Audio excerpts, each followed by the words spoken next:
పాకిస్తాన్లో హింస తారాస్థాయికి చేరుకుంటుంది. ఆందోళనలతో అక్కడి నగరాలు అట్టుడుగుతున్నాయి. ముఖ్యంగా లాహోర్, ఇస్లామాబాద్ అట్టుడుగుతున్నాయి. నిరసనకారులపై పోలీసులు కాల్పులకు తెగబడ్డారు.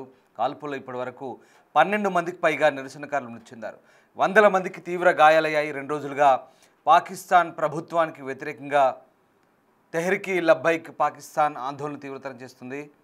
లాహోర్, ఇస్లామాబాద్లో పెద్ద ఎత్తున నిరసనలు కొనసాగుతుంది. దీంతో వందల మంది నిరసనకారులు అరెస్ట్ అవుతున్నారు. ఈ క్రమంలో పోలీసులపై జనం తిరగబడుతున్నారు. పోలీసులపై రాళ్ళు, కర్రలతో అటాక్ చేస్తున్నారు. అరెస్టులు, పరస్పర దాడులతో పరిస్థితి ఉద్రిక్తంగా మారుతోంది. ఇక ఇజ్రాయెల్ గాజా ఒప్పందంలో అమెరికా తీరును వ్యతిరేకిస్తూ టీఎల్పీ ఇస్లామిక్ సంఘాలు మండిపడుతున్నాయి. లాహోర్లోని అమెరికా రాయబార కార్యాలయం ముట్టడికి టీఎల్పీ పిలుపునిచ్చిన నేపథ్యంలో ఈ ఆందోళనలు చెలరేగుతున్న పరిస్థితి కనబడుతోంది. పాకిస్తాన్లో పూర్తిగా అల్లకల్లోలంగా మారుతోంది. పలు నగరాల్లో హింస చెలరేగుతోంది. కీలక నగరాల్లో ప్రస్తుతం తీవ్ర హింస కొనసాగుతోంది. గాజా ప్రాంతంలో ఇజ్రాయెల్ దాడులకు నిరసనగా టీఎల్పీ సంస్థ చేపట్టిన భారీ ర్యాలీ హింసాత్మకంగా మారింది. ఆందోళనకారులు పెద్ద ఎత్తున నిరసన తెలుపుతూ పోలీసులపైకి రాళ్లు రువ్వారు. లాహోర్, ఇస్లామాబాద్, పెషావర్, క్వెట్టాతో సహా దేశంలోని అనేక ప్రాంతాల్లో ఈ హింసాత్మక ఘటనలు చోటు చేసుకున్నాయి. ముఖ్యంగా ఇస్లామాబాద్లోని అమెరికా ఎంబసీని ముట్టడించేందుకు నిరసనకారులు ప్రయత్నిస్తే పోలీసులు వారిని సమర్థవంతంగా అడ్డుకున్నారు. లాహోర్లో కాల్పుల్లో 2 వ్యక్తులు మరణించినట్టుగా నివేదించబడింది. సో మొత్తం మీద అన్ని ప్రాంతాలు జరిగిన కాల్పులు ఇప్పటివరకు 12 మంది నిరసనకారులు మృత్యువాత పడ్డట్టుగా తెలుస్తోంది. అల్లర్లు చెలరేగాయి, హింస చెలరేగింది. దీంతో 12 మంది మృతి చెందారు. ప్రధాన నగరాల్లో అధికారులు ఇంటర్నెట్ సేవలు నిలిపేశారు. డొనాల్డ్ ట్రంప్ వివాదాస్పద గాజా ప్రణాళికకు పాకిస్తాన్ ప్రభుత్వం మద్దతిస్తున్నట్లు భావించి దాన్ని నిరసిస్తూ టీఎల్పీ మద్దతుదారులు వీధుల్లోకి వచ్చారు. ఈ క్రమంలోనే అల్లర్లు చోటు చేసుకున్నాయి. ప్లకార్డులతో నినాదాలు చేయడంతో పోలీసులు లాఠీచార్జ్తో సహా ప్రజలను అదుపులోకి తెచ్చేందుకు ప్రయత్నిస్తున్నారు. కానీ ఘర్షణ చెర్రగా అయితే ఈ ఘటనలకు సంబంధించి ఇంకా పాకిస్తాన్ ప్రభుత్వం అధికారికంగా ఎలాంటి ప్రకటన అయితే చేయలేదు. బట్ ఈ ఘటనలకు సంబంధించి ఇంకా అన్ని నగరాల్లో ప్రస్తుతం విస్తృత ఆందోళనలు అయితే కొనసాగుతున్నాయి. తెహ్రీక్ లబ్బైక్ పాకిస్తాన్ నేతృత్వంలో ప్రస్తుతం ఈ ఆందోళనలు కొనసాగుతున్నాయి.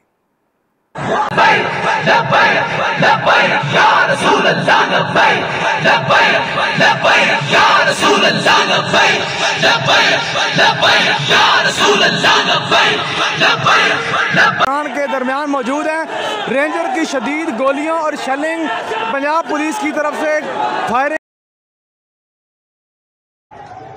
जुल्म सितम करते हुए वक्त हुकूमत ये सामने वाले क्लाइंट स्टेशन के ऊपर स्ट्रेट फायर किए जा रहे हैं, नीचे आंसू गैस चल की जा रही है।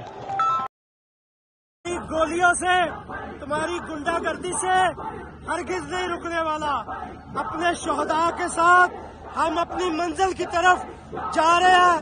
तुमसे और तुम्हारी नस्लों से भी ये कौम सवाल करती रहेगी कि गोली क्यों चलाई। इस वक्त तारीख की बदतरीन शेलिंग जारी है। तारीख की बदतरीन शेलिंग।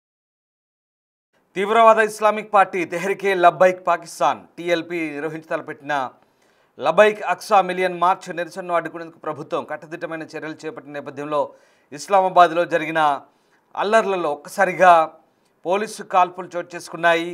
ముఖ్యంగా రావల్పిండి, ఇస్లామాబాద్ నగరాల్లో అలాగే లాహోర్ కూడా మొబైల్ ఇంటర్నెట్ సేవలు నిలిపడంతో రాజధానిలోకి ప్రవేశించే అలాగే బయటికి వెళ్ళే అన్ని మార్గాలను పోలీసులు మూసివేశారు. టీఎల్పీ కార్యకర్తలు ఇస్లామాబాద్ వైపు ప్రదర్శన నిర్వహించేందుకు సిద్ధమవుతున్న పరిస్థితులు వారిని కట్టడి చేయడానికి ప్రభుత్వం ఈ నిర్ణయం తీసుకుంది. లాహోర్లో పార్టీ ప్రధాన కార్యాలయం నుంచి ఎవరు బయటకు రాకుండా ఉండేందుకు కంటైనర్లతో రహదారిని దిగ్బంధించడంతో ఒక్కసారిగా ఉద్రిక్తత చోటు చేసుకుంది. పోలీసులపై రాళ్లు రువ్వారు. దీంతో చాలామందికి తీవ్ర గాయాలయ్యాయి.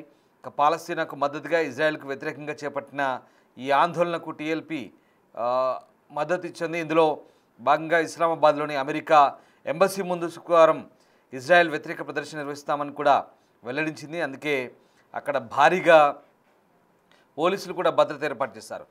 ఇక టీఎల్పీ అధినేత సాద్ హుసేన్ రిజ్వీని అరెస్ట్ చేసేందుకు లాహోర్లోని అక్కడి హెడ్ క్వార్టర్స్కి చేరుకున్నప్పుడు దాంతో హింస చెలరేగింది. ఇస్లామాబాద్, లాహోర్, రావల్పిండి, కరాచీ వంటి నగరాల్లో ఆందోళనలు పెరిగాయి. హింసాత్మక పరిస్థితులు విస్తరించకుండా ఉండడానికి ఆయా నగరాల్లో మొబైల్ ఇంటర్నెట్ సేవలను నిలిపేసినట్టు ఆ దేశ హోంమంత్రిత్వ శాఖ టెలికమ్యూనికేషన్ అథారిటీని ఆదేశించింది. దీంతో అక్కడ పూర్తి స్థాయిలో 144 సెక్షన్ కొనసాగుతుంది. ఇక 10 రోజుల పాటు నిరసనలు, ర్యాలీలు, బహిరంగ సభలను నిషేధించారు. ఈ ప్రాంతాల్లో పూర్తి స్థాయిలో కేవలం అంత్యక్రియలు, వివాహాలు, ప్రార్థనలు, కోర్టు ప్రాంగణాలు తప్ప మిగతా ఎక్కడ 4గురికి మించి గుమికూడొద్దంటూ పాకిస్తాన్ ప్రభుత్వం అక్కడ పూర్తి స్థాయిలో నిషేధాజ్ఞలు విధించింది. ఇక ఇస్లామాబాద్లో అయితే పూర్తిగా రెడ్ జోన్ మూసివేశారు. మార్గల్లా రోడ్డు ద్వారా ఉద్యోగులు, అధికారులు, ఇతర సిబ్బందికి మాత్రమే ప్రవేశం కల్పించిన పరిస్థితి కనబడుతోంది. సో మొత్తం మీద పోలీసుల లాఠీ చార్జిలో వందలాది మంది గాయపడ్డట్టుగా తెలుస్తోంది.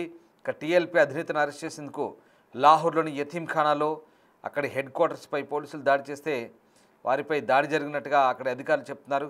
మొత్తం మీద లాహోర్, రావల్పిండి, ఇస్లామాబాద్ ఈ నగరాల్లో జరిగిన ఘర్షణల్లో ఇప్పటివరకు 12 మందికి పైగా మృతి చెందినట్టుగా వార్తలు అందుతున్నాయి. పాకిస్తాన్లో పూర్తిగా హింస చోటు చేసుకుంటుంది. పరిస్థితి చేజారిపోతుందనడానికి ఈ ఆందోళన నిదర్శనంగా తెలుస్తుంది. మరోవైపు అటు పాకిస్తాన్ అలాగే తెహ్రీక్ తాలిబాన్ పాకిస్తాన్ మధ్య కొనసాగుతున్న ఘర్షణలో కూడా ఇటు పాకిస్తాన్లోని క్వెట్టా ప్రాంతంలో ఒరగ్జాయ్ జిల్లాలో జరిగిన ఆపరేషన్లో 30 మంది తెహ్రీక్ తాలిబాన్ పాకిస్తాన్ టెర్రరిస్టులను హతమార్చినట్టుగా పాకిస్తాన్ ఆర్మీ చెప్తోంది. ఖైబర్ పఖ్తుంఖ్వా ఒరగ్జాయ్ జిల్లాలో నిర్వహించిన ఆపరేషన్లో టీటీపీ టెర్రరిస్టులతో జరిగిన ఘర్షణలో 11 మంది పాకిస్తాన్ సైనికులు కూడా మరణించిన సంగతి తెలిసింది. వారిలో ఒక లెఫ్టినెంట్ ఉన్నారు, ఒక మేజర్ కూడా ఉన్నారు.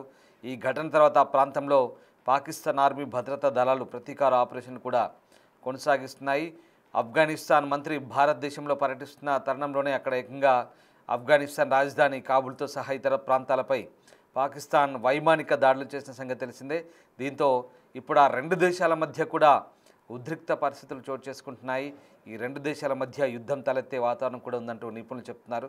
సో మొత్తం మీద పాకిస్తాన్ ఎక్కడా శాంతి లేదు. పాకిస్తాన్ అంతా కూడా అహింస, అల్లకల్లోలం, అశాంతితో రగులుతోంది.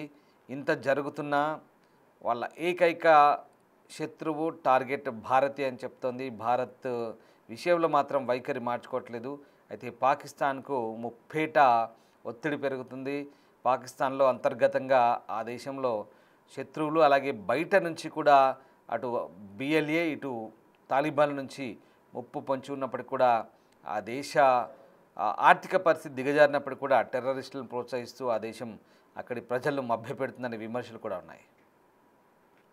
मरकजी अमीर अपने कारकुनान में मौजूद है और उनके लिए पाकिस्तान के मार्च के आगाज होने का